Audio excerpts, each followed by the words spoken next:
What's good, YouTube, and welcome to the house. We have quite the market watch for you guys today, so we're just gonna jump right into it, starting with our new top dog in Spirit Warriors. He's been here for a little bit, but he has stabilized $12 for Secret 6 Samurai Kizaru. We also look to eBay to see him at 11 to quickly $12 as well.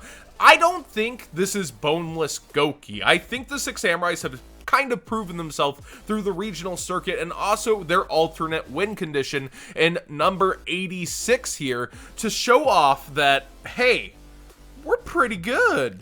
And I definitely do think that they have viability through the fact that it's unlikely that this deck gets heavily touched throughout the ban list. Jeff Jones on our charity stream did confirm that we are getting a super rare printing, I believe it's super, of Isolde in the special edition for Europe along with Summon Sorceress.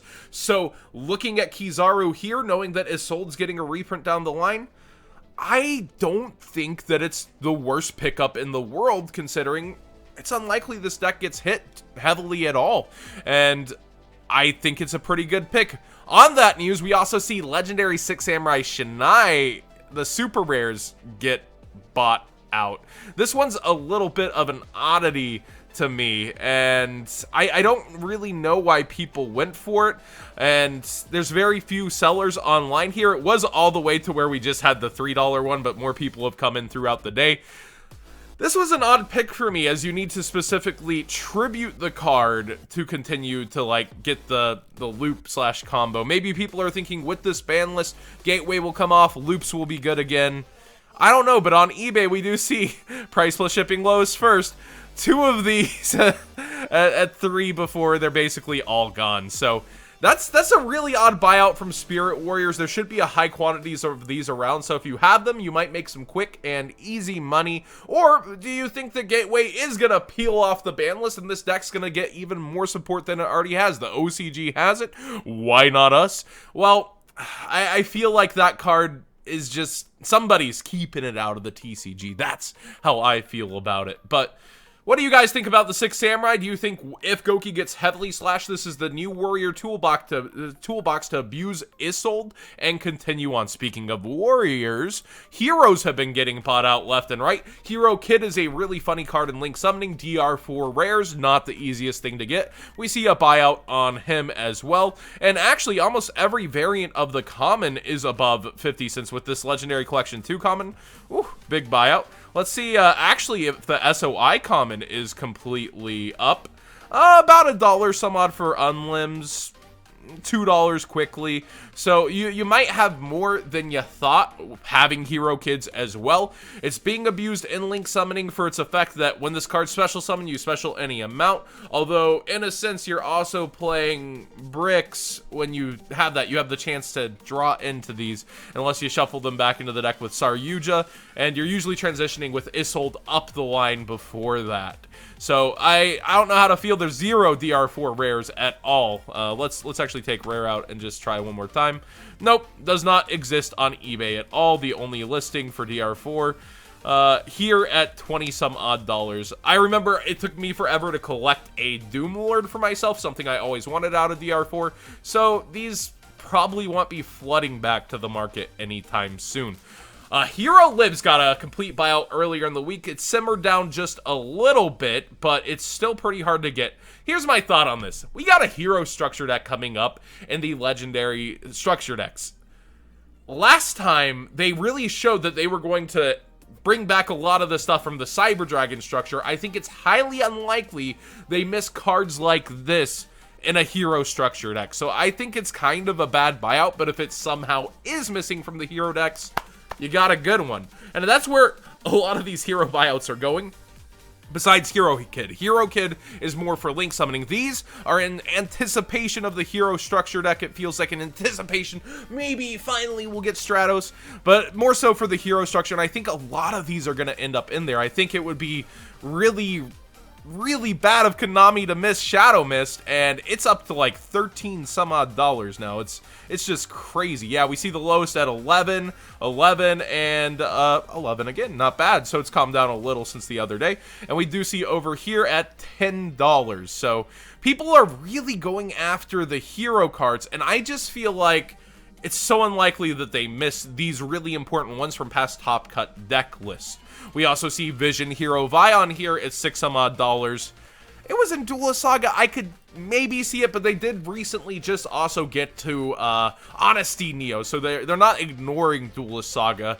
And lowest on eBay, $750 before 8. So that's my opinion with all these hero cards. I personally think Konami has stepped up their game on reprints, especially when it comes to the legendary decks. Last year's reprint value was insane, somewhere above $250. I believe Simo did an exact breakdown of it. But how are you gonna just go after all of these in one go, one group? It's pretty crazy.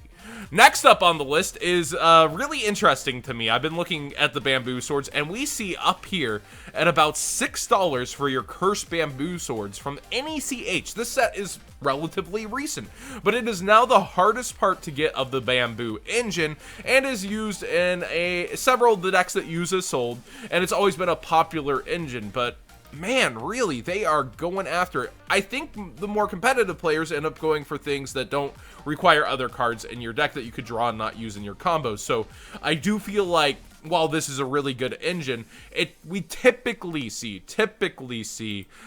people go for stuff like Living Fossil. So interesting to see Cursed Bamboo Sword getting bought out like this, but the engine has always been expensive, and it kind of makes sense that despite how new the card is, that it would be going up with access to super broken bamboo swords, which are holding more value than I thought.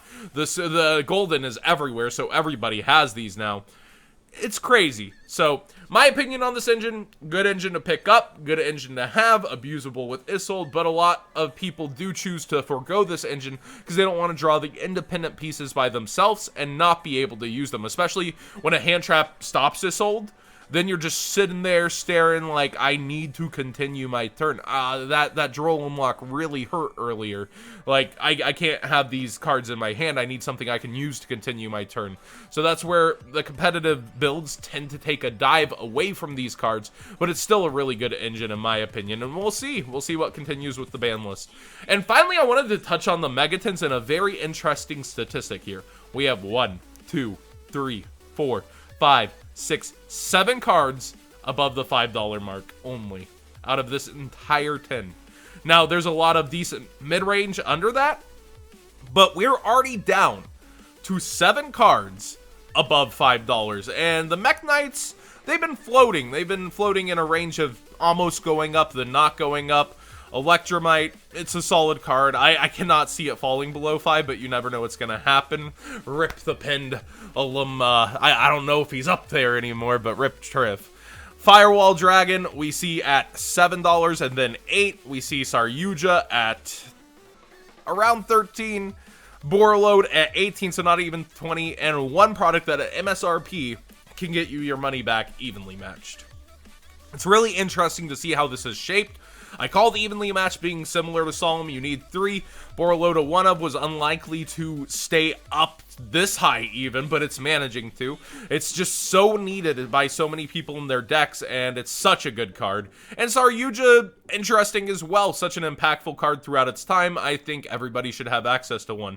But both Firewall and Borload, again, do keep in mind, have Alter Arts in the OCG. It's a question of time when we'll see that in the TCG. So that's why I think it is a bit odd that this is staying up, but at the same time, so many people want and need this card right now that they are flocking to it. Evenly matched, deserved. I am calling this deserved on price. Any good product will have at least one chase card that should make back about the MSRP of the product, and I think it'll still be above a month out. So, this has been my market watch so far. I want to give a huge shout out to everybody who came out to the charity stream. This is on the Yu-Gi-Oh! Organization. I'll link it down below. We raised over $8,000, a whole life point bar for the American Foundation for Suicide Prevention. It was an amazing, amazing turnout. Jeff Jones did a 3-hour AMA with us. We had Billy Break on an AMA. We had Simo come out and match the first hour of donations, ending up giving $1,700 to the cause. I don't know if he knew that you guys would come out that hard for it, but he gladly gave and was like so happy for you guys. He gets a $1,700 box of Saiho. So if you are a winner you're actually listed on here too. I need you to message the channel Facebook. The House of Champions Facebook is also in the description. I have the emails for each and every one of you, so I'll need either that email for confirmation or proof that it's you on Twitch, etc. But I'll still need that email for confirmation, and if you have something that needs to be shipped to you, I will need your address if you want to claim your prize. So, a lot of winners here. Dave the Wave with the Diblosis. Ooh, Dave the Wave. But so many people came out for charity. It's an amazing cause. I'm so happy that it turned out like this, and you can read the article yourself. And all the content from this stream, a lot of you have been asking me, will be uploaded while I'm gone on my honeymoon. And every single bit of it, a quarter of the ad revenue will be going to the charity as well. So we're not done yet with this number. We'll see how far that gets. I don't make a lot off ad rev, but I will make it public how much each video makes. And I will also be sure that a quarter of all ad revenue from the stream continues to go to support this charity. So again, thank you so much for this. That's all I can say. I expected to, in my wildest dreams, hit 5,000, but I set the goal at 1,000 thinking the Megatins just came out. A lot of people have travel accommodations to the 200th. I don't know that we can make a lot during this stream. And the community came out like never before. Almost 5 times my biggest stream ever in terms of revenue. You guys are amazing. It's the community that came together. Thank you to Reddit, because Reddit came together for Zodiac and allowed me to post, and the mods helped me out there. Thank you to a lot of YouTubers like Hardleg and Phoenix allowing me to advertise this in their servers. And thank you so much to everybody listed here, the sponsors, the tubers, everyone who came out, all these guys above me. Thank you so much for helping. I know I've really rammed this home the last, week, but I wanted this to be big, and it was. So all I can continue to say is thank you. This will likely be an annual event with different charities each year and different causes. So that's what I plan to do. Let me know a charity that you would like to see in the future. I personally, for myself, would like to see something go for doggos. I'm a huge fan of dogs, as you might know from Emily's Dogs Moving In, and I had a dog myself from kindergarten to my first year of college that I loved very dearly. And of course there are other causes. This was on 9/11. I'd also like to in the future do something for the families and victims of 9/11. So there's multiple causes I'd like to continue to contribute to. Let me know causes in the comment section down below that you might like, because next time I'll probably do a poll in Zodiac with a couple of options and see what Zodiac would also like to raise for out of those the most. So give me ideas. I'm down. This will likely be an annual event, and I'm always down to do this. It was amazing. So what did you think about today's Market Watch? What did you think about that stream if you were there? And thanks for watching so much, guys.